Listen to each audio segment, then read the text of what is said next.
Now we're recording. Quickly do a bit. Is it even worth the bit? This movie was just wholesome as fuck. Like, That'll do.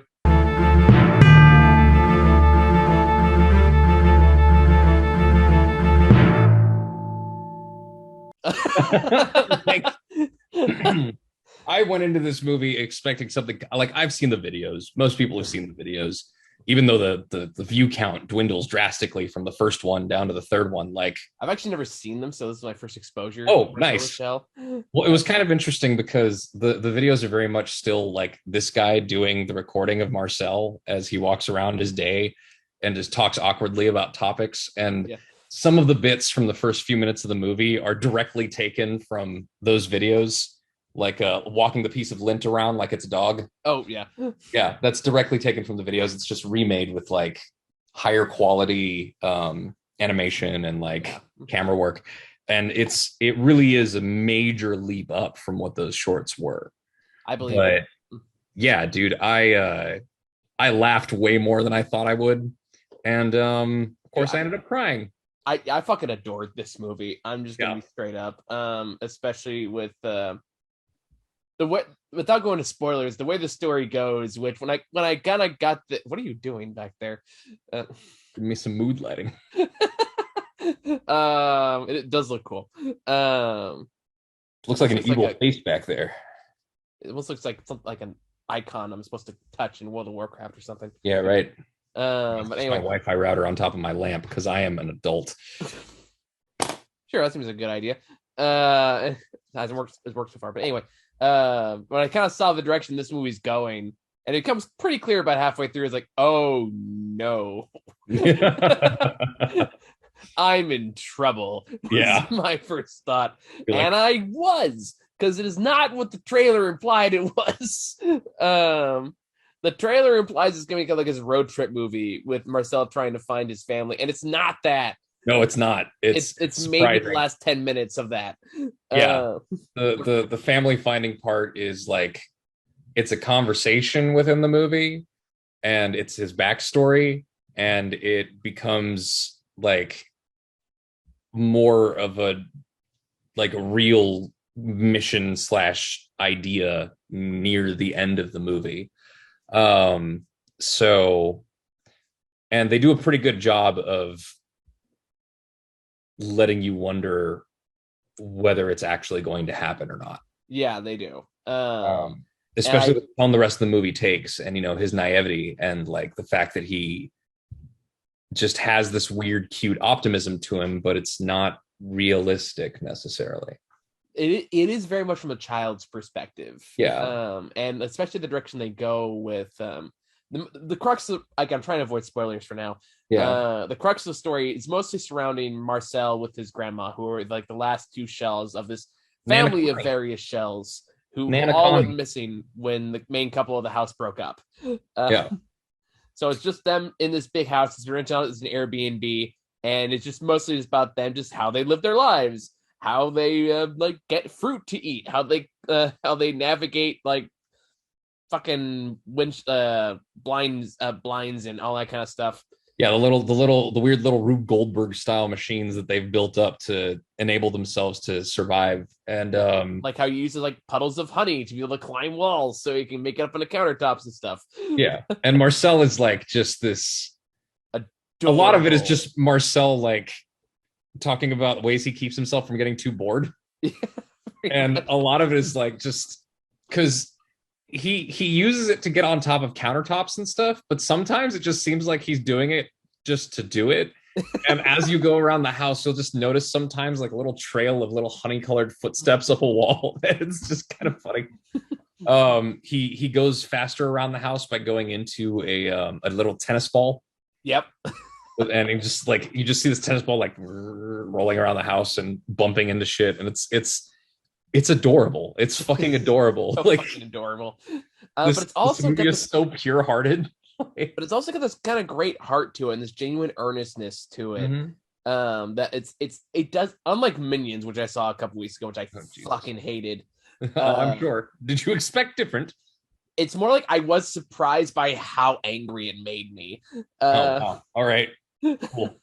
What was that? But this is just the polar opposite of that. This is the absolute polar opposite, where it's Yeah. like, no, the innocence feels genuine. It feels sincere. Like, it feels like it comes from a very real place.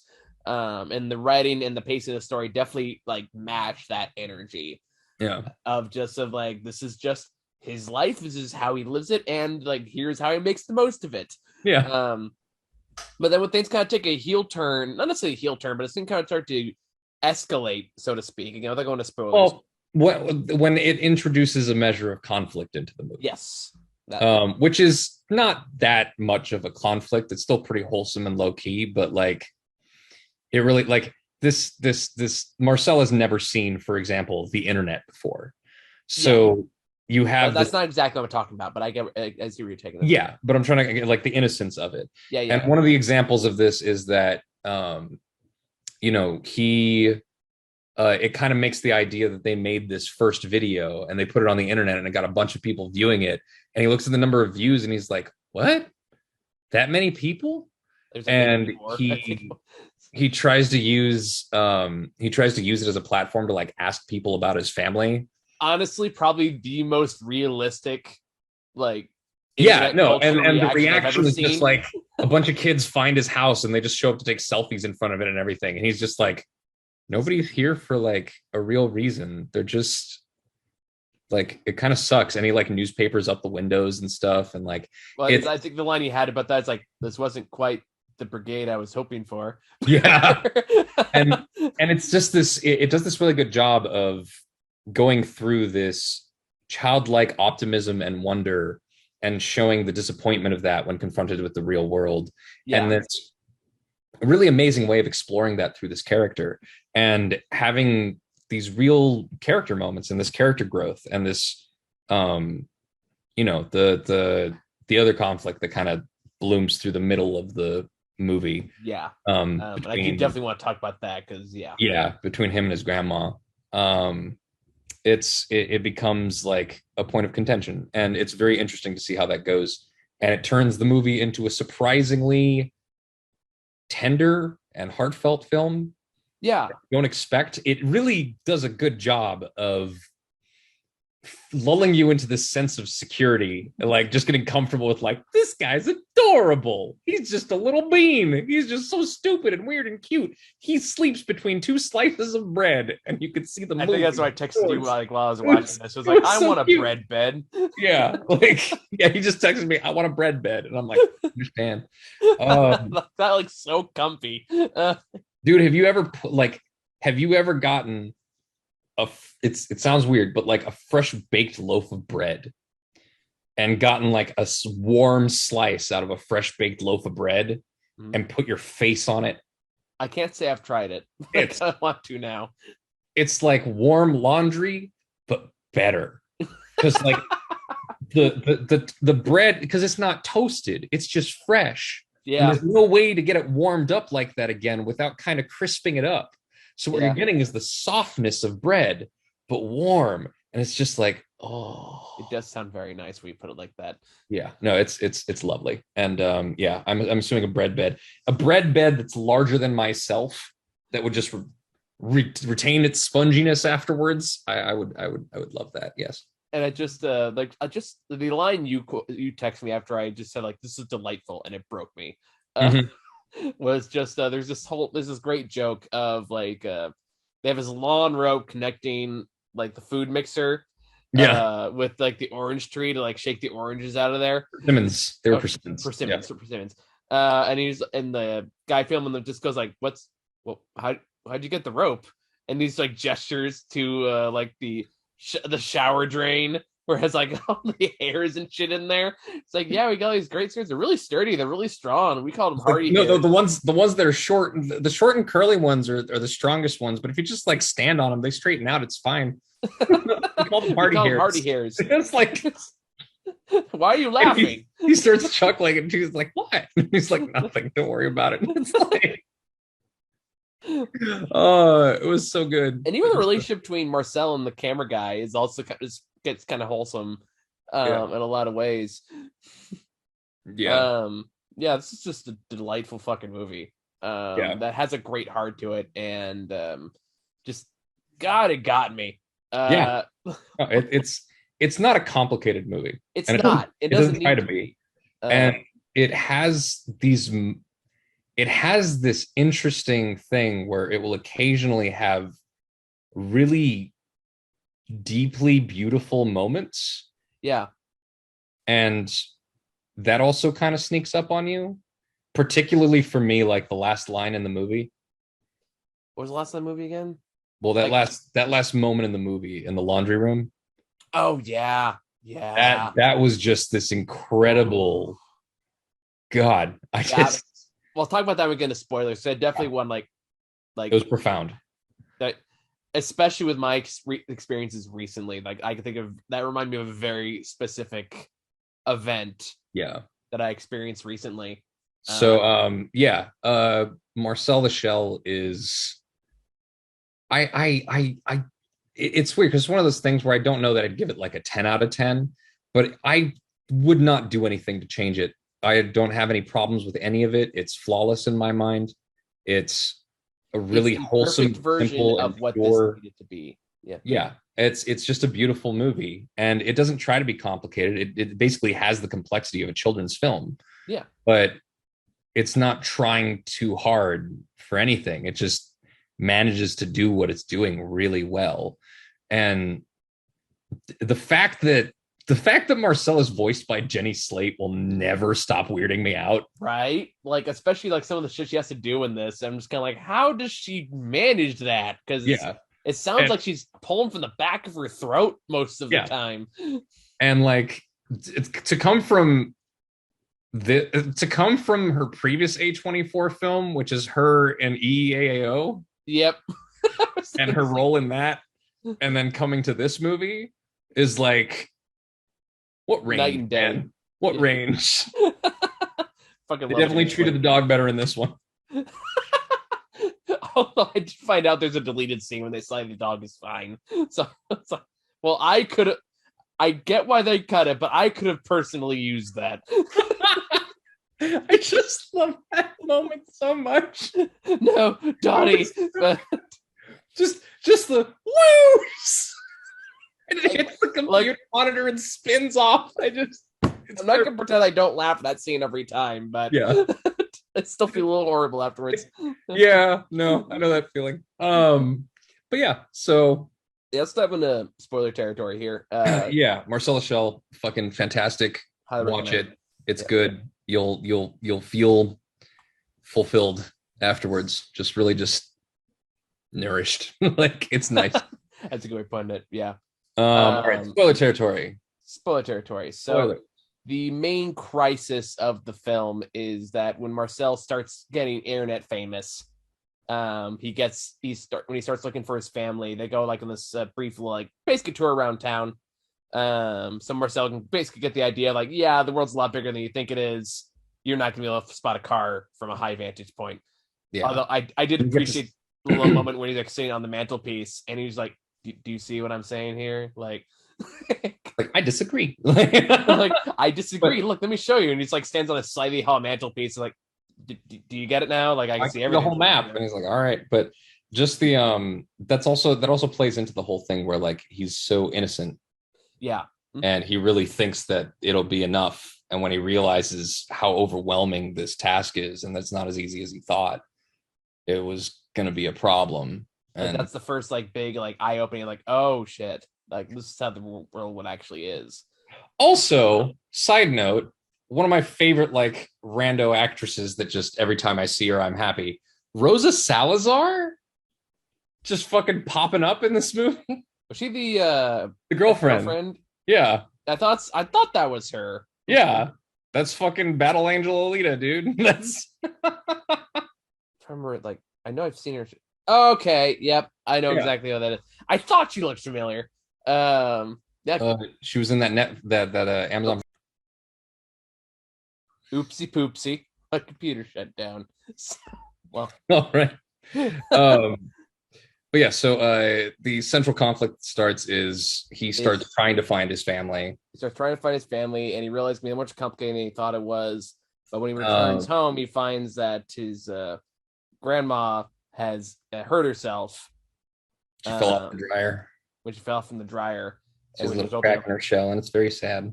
Yeah. And then it kind of becomes clear that they're kind of going for the slowly fading dementia angle. Yeah, I mean they planted the seed of that for her the first time you meet her too. Yeah. Like it's not, they're not hiding it, but at the same time you're like, oh no. But it's one of those those think about this. Like it's like, you know, it's there and you know it's gonna happen, but it doesn't make it any less heartbreaking when you see it start to take hold. Yeah. Because one of those things you just hope it doesn't. Yeah, I mean, it doesn't help that like there's a point where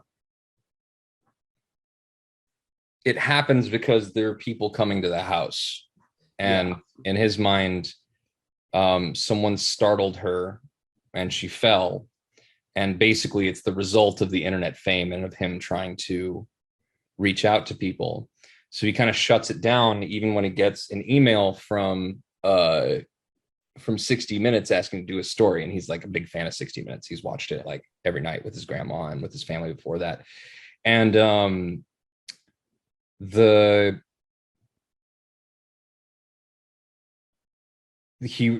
say, you know, that we'll help you find your family, of course, if anything comes from it. And he refuses because he's just worried about her and he doesn't want to engage with it. It's all been poisoned with him, and she really wants him to, and he keeps stubbornly refusing.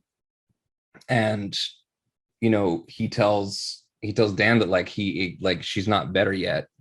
Yeah. And when he mentions that to her, she has a reaction that is, it's a certain kind of parent and grandparent that does that. Yeah. Where they realize that their child is not doing something that they really should be doing for what they think is their sake, and they realize that they are the obstacle, and so they basically they start pretending that they're better, and they start hiding their symptoms from the person so that they start feeling better and they start living their life the way they're supposed to. And in the context of this fucking cute little shell, it's so wholesome and so heartbreaking, and it feels fucking real. It feels very felt.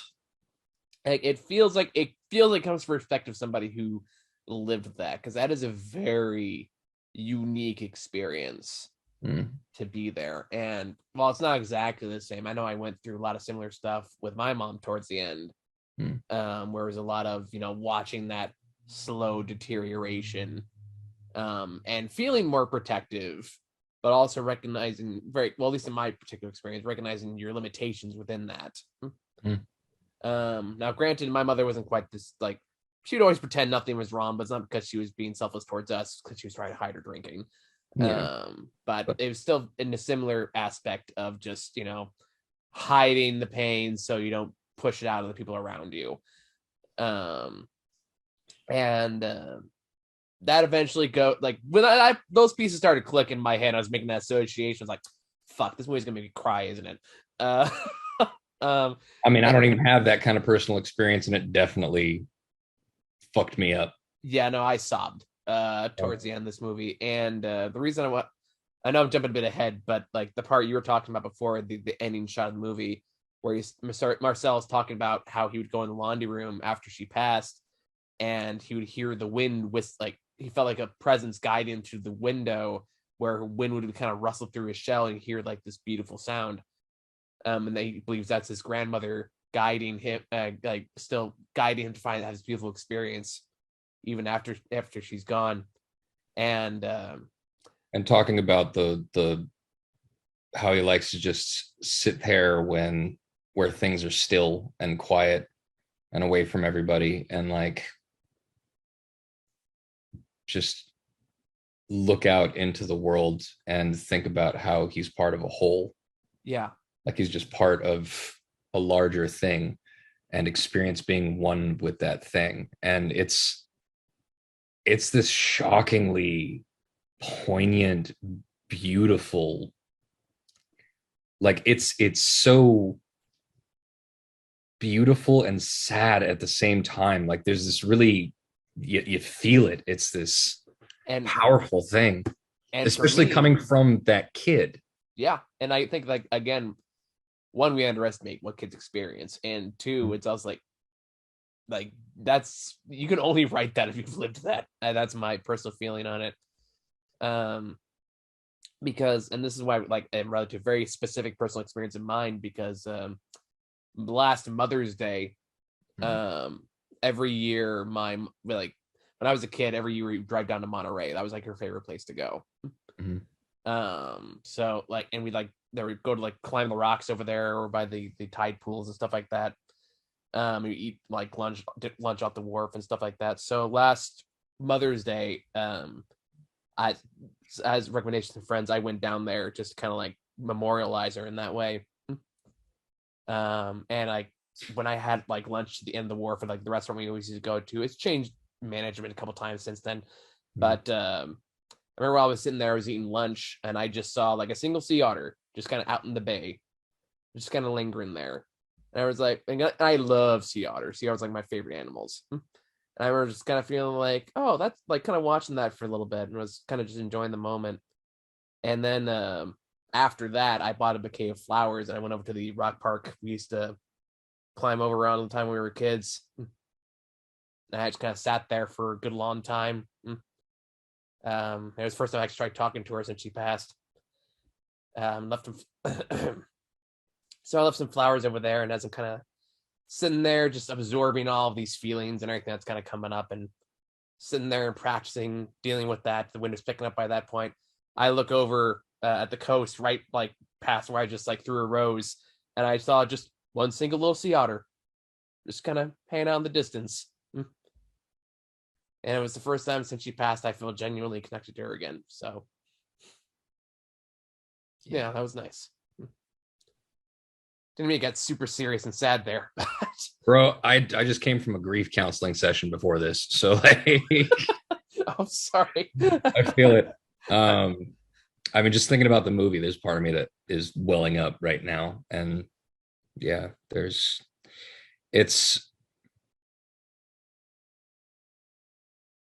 something about this movie that touches upon, by not trying to drive anything, there's something about it that comes together so naturally that it doesn't feel forced. You feel like you're just sitting there experiencing these things as they're happening with the character. Yeah.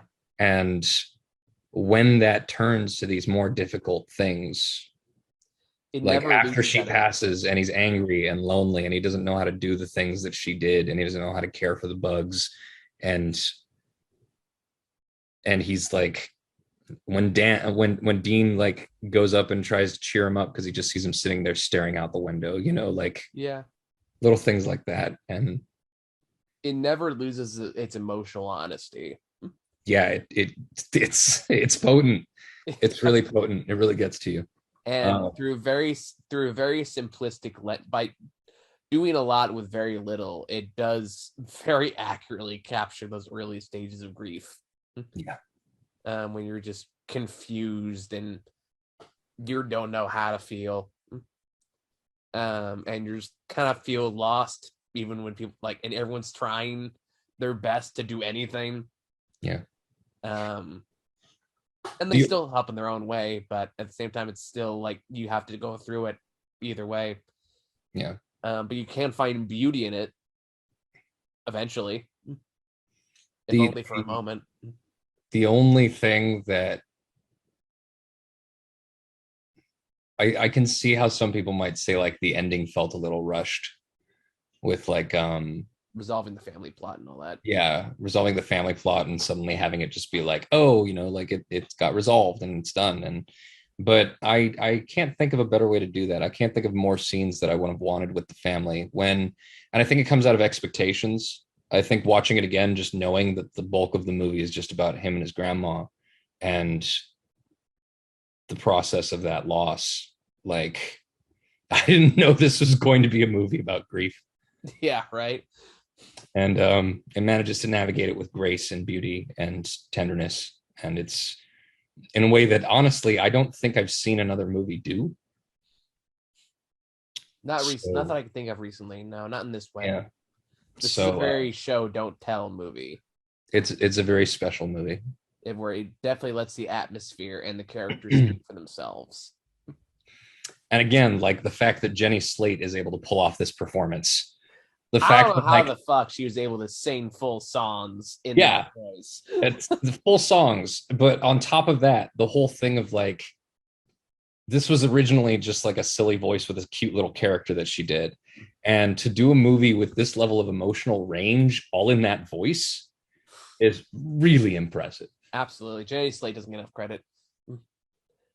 But yeah, so fuck, man. I mean, shit. I don't have anything else to say. I think that covers it. I don't think there's much else to say. We could go into more details about the movie, but in terms of how it impacts you and like what makes it so special, like that's really the crux of it. Yeah, like I don't think we can say anything else that would make it any more clear how we feel about this. This will probably make my top 10. I don't know about yours, but it'll probably make. Oh, definitely. I can't think of. There would have to be like 9 other movies that are better than this in some way to edge this out of the top 10. For sure. Yeah. I mean, I think we both still know what our number 1 is going to be, but like without a doubt, there's no question there. But like, this isn't like last year where like we kind of had like every time we saw a movie, we knew exactly where it was going in the top 4 or 5. We were like, yeah, no, this is set. This is a pretty, and we agreed on plenty of them. So we did. Yeah. What was it? The whole top 4 we had exactly the same. That's true. We did. I think it's mostly we're both surprised. Like we were both like kind of nervous about our number 1 because it was like, is it the same thing? Well, no, we knew the number 1 was going to be the same thing. It was the best movies that we were like, is it the same thing? Oh, that's what I'm talking about. I'm talking about the best movies, not the worst movies. Yeah, the worst movies we both already knew what they were. Yeah, no, the worst movies we 100% were just like, yeah, we're just going to do this last few together. Like, there's no point. We know, not only do we know what those movies are, we know why we ranked them the exact same way. The level of egregiousness of their offenses is the exact same priority listing for both of us. It is weird that we're kind of seeing the inverse this year. We're both having like really good fucking movies out this year, and not nearly as many bad ones so far. And we're like, I feel like we need to watch more bad movies just to pad out the worst list this year. Oh, you okay there? Yeah, no, I'm just responding to a text. All right, well, we'll wrap up there anyway. So Marcellus Shell with Shoes On, loved it. I'd watch it again. Fucking amazing, beautiful. I'm gonna buy it. I'm gonna show it to people. It's worth sharing more of, and I wish that it got more time in theaters because it definitely got robbed. Only just now went wide, so I think it'll be in theaters for a little bit longer. Wait, it's going wide now? I thought it was just limited for in general. I thought this was it. No, like it was only like in a handful of theaters like a few weeks ago. It like went like wider release as of this week, so it'll be in theaters for a little longer. If you're in a town that has it, go watch it. Yeah. In the meantime, I'm going to be at Comic-Con starting on Thursday this week. So if you see me, say hi. In the meantime, obviously, reviews will probably postponed until after I get back and hopefully don't have COVID. So thank you all for watching. See y'all next time.